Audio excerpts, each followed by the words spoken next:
Քնելա։ Որտեւ հենց մտնում ես պահակը, տոմս ճեղողը ասում, թատրոնի հիմա եկեմ այստեղ։ Լիքը բերել, լցնել, այդ կամերան, զվուկը, լույսը, աշխատելը, փն, թն, չն, դե ինչ անեմ, ես որ կյաժեմ ներկայում ես մասերս կիսատ բռատ ջարդրտվում են, սենց ինչ որ հիմա լավ է, լավ չի պես,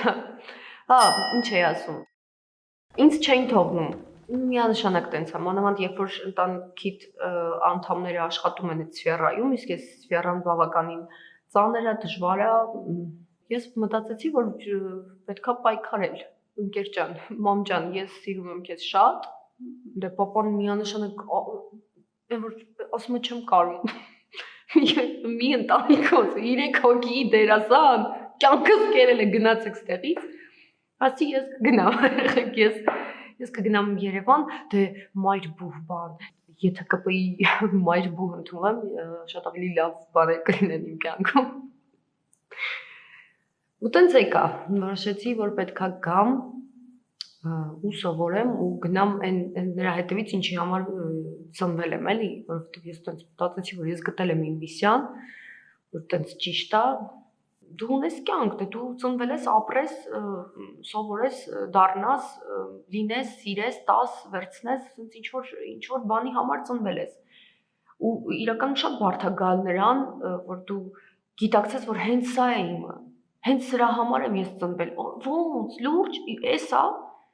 ոչ մի բան չգիտեի, որովհետև ես Կապանում հայ թատրոնում եղել եմ, կուլիսներում մեծացել եմ, ներկայացումներին մասնակցել եմ, դե հարցուփորձ են անում, ես ինչ ես, դե ասում եմ Կարլենի աղջիկն եմ։ Կարլենի աղջիկն ես, տիպը մտածում են, ով այս Կարլենը, որ ասում է, իր աղջիկն եմ։ Բազան այդ ախր բան չի, այս 10 հատ գիրքը կարդա կգաս։ Ու տենց չի, չէ։ Նենց աշխատանքներ կա, կաստինգ գնալ, ամենապրիմիտիվ բաներն եմ ասում, իր հետ աշխատում էր Արշալույսը Հարությունյան, նույնիսկ թե ոնց կարելի է գնալ կաստինգի, ոնց մտնում ես այդ սենյակ, ոնց, հա եկար, լուրջ փորձում էինք, լուրջ անում էինք, սխալ ես անում, եկար, հա, դու գիտես, պրոբլեմն է, դու մտնում ես քո լսարան, օրինակ էլի, բայց տենց չի, չէ, դու մտնելու ես ուրիշ տեղ, լիքը մարդ, ու տենց լիքը շերտեր կա, որ դպրոց ավարտած երեխան չգիտի դրանք, նույնիսկ ինքը չի կարողանում իր մեջ բացահայտել։ Ես 25 տարեկան եմ, ես ամեն օր երևի ինքնաբացահայտվում եմ։ Նույնիսկ եթե չես ավարտում, չես սովորում, էլի կարելի է ինքնակրթությամբ լիքը բանի հասնել։ Բայց միշտ պետք է ուղղորդող ուժ, միշտ պետք է որ մեկը բսի ասի, դե արևս չէ, ճիշտ տեղ չես գնում։ Նայ, ինչ սենց, տեսար, տեսա կամերան է, հեսա լույսն է, բան։ Ես փորձում եմ հանկարծ դրան այդ դրա տակ չընկնեմ, չզարգացնեմ իմ մեջ ու չթողնեմ որ դա մտնի իմ մեջ, ինչը, չէ, օրինակ քեզ հետաքրքրում է ինչը, երբ որ դու խաղում ես քեզ են նկարում, ես էսի լավ է, քո դուբլն է, ու ասում են, ես զարմանում եմ որ գալիս ինձ ասում են հիմա քո դուբլն է։ Ես նույն ձև խաղում եմ եւ իմ դուբլի ժամանակ եւ օբշի եւ գրուպնի ժամանակ եւ իր գրուպնի ժամանակ, որովհետեւ ես գտնում եմ ճիշտ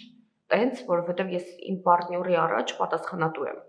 Հա, օքեյ, թող ինքը ունենա 500 միլիոն հետևորդ, թող ինքը ունենա 16000 պրոյեկտ բոլոր TV-ներով, բոլոր հեռուստաալիքներով ինքը լինի։ Եթե ինքը ապաշնոր է, իրան չի փրկելու ոչ մի բան։ Առավելևս, եթե դու ապաշնոր ես ու դու չես գիտակցում դա ավելի ցավոտ է, քան երբ որ դու գիտես, որ դու դե չեմ կարող, դե չի լինում, հա, դե հա ուզում եմ, բայց չի լինում, ավելի լավ է գնամ ուրիշ ուղղությամբ։ Այդ ցավոտ է, բայց դու փորձում ես, որովհետև հետո իրանք շատ ավելի մեծ խնդիրների հետ են բախվելու էլի, դե հա հիմա հայտնի ես, հիմա ով հայտնի չի, ու նայում ես հայտնի մարդիկ են, կողքդ, շենքիդ, չգիտեմ, 3-րդ հարկում, լիֆտի մեջ տեսնում եք, ասա հայտնի են, բոլորը հայտնի են, ուղղակի հեշտ է, այն ինչի իրոք էլի հեշտ է տրվում, հեշտ էլ քեզնից կարան խլեն շատ հանգիստ, որովհետև այսօր դու ես էկրանին, վաղը քեզնից սիրունն է գալու, քեզնից ջահելը, որովհետև եթե դու չունես տաղանդը, որը չես զարգացնում, դու չես հասունանում, չես մեծանում, դու շատ քո աստղը շատ արագ մարում է։ Իմ համար դա պրոբլեմ է, բայց պրոբլեմը իրանց մոտ։ Ես չունեմ այս պրոբլեմը, դա Այ այնտեղ եք գնալու։ Ոչ մեկ չի բացատրում, ոչ մեկ չի պատմում, խնդիր չեն տալի, այն ինչ որ թեթև տեքստը անեք նկարում։ Դուք sense գալիս եք ես ոչ համակերպում եմ, ոչ էլ համակերպվելու եմ։ Այ լակոտ չենք, լովն ասում Արցունյան։